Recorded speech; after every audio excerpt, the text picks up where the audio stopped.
اور جب ان میں سے کسی کو بیٹی کے پیدا ہونے کی خبر ملتی ہے تو اس کا منہ غم کے سبب کالا پڑ جاتا ہے اور وہ اندر ہی اندر گھٹنے لگتا ہے، اور اس خبر بد کے سبب جو وہ سنتا ہے لوگوں سے چھپتا پھرتا ہے، سوچتا ہے کہ آیا ذلت برداشت کر کے لڑکی کو زندہ رہنے دے یا زمین میں گاڑ دے۔ دیکھو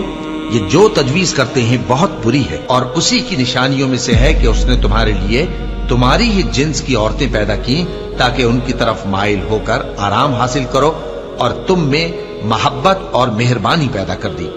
جو لوگ غور کرتے ہیں ان کے لیے ان باتوں میں بہت سی نشانیاں ہیں، اور عورتوں کا حق مردوں پر ویسا ہی ہے جیسے دستور کے مطابق مردوں کا حق عورتوں پر ہے، البتہ مردوں کو عورتوں پر ایک درجہ فضیلت ہے، اور اللہ غالب ہے، صاحب حکمت ہے۔ اے پیغمبر صلی اللہ علیہ وآلہ وسلم، اپنی بیویوں اور بیٹیوں اور مسلمانوں کی عورتوں سے کہہ دو کہ باہر نکلا کریں تو اپنے چہروں پر چادر لٹکا کر گھونگھٹ نکال لیا کریں، یہ چیز ان کے لیے موجب شناخت و امتیاز ہوگی تو کوئی ان کو ایذا نہ دے گا، اور اللہ بخشنے والا ہے، مہربان ہے۔ اور کسی مومن مرد اور مومن عورت کو حق نہیں ہے کہ جب اللہ اور اس کا رسول کوئی بات طے کر دیں تو وہ اس کام میں اپنا بھی کچھ اختیار سمجھے، اور جو کوئی اللہ اور اس کے رسول کی نافرمانی کرے وہ بالکل گمراہ ہو گیا۔ مسلمانوں، تمہاری عورتوں میں جو بدکاری کا ارتکاب کر بیٹھیں ان پر اپنے لوگوں میں سے 4 شخصوں کی شہادت لو، اگر وہ ان کی بدکاری کی گواہی دیں تو ان عورتوں کو گھروں میں بند رکھو یہاں تک کہ موت ان کا کام تمام کر دے،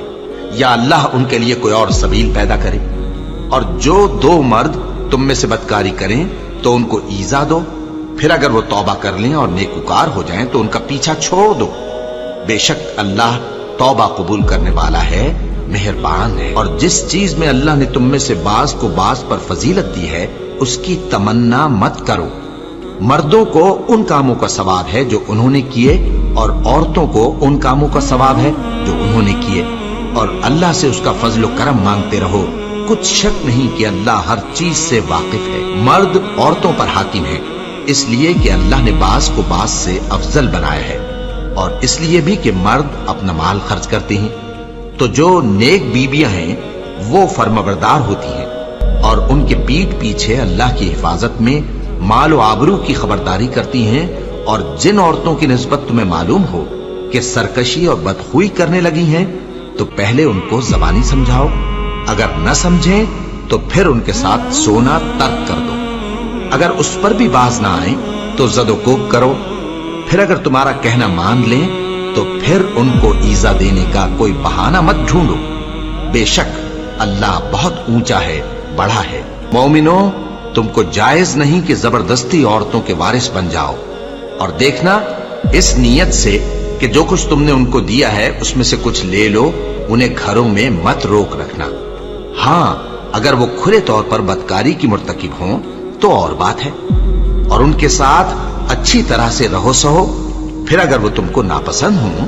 تو عجب نہیں کہ تم کسی چیز کو ناپسند کرو، اور اللہ اس میں بہت سی بھلائی پیدا کر دے۔ بدکاری کرنے والی عورت اور بدکاری کرنے والا مرد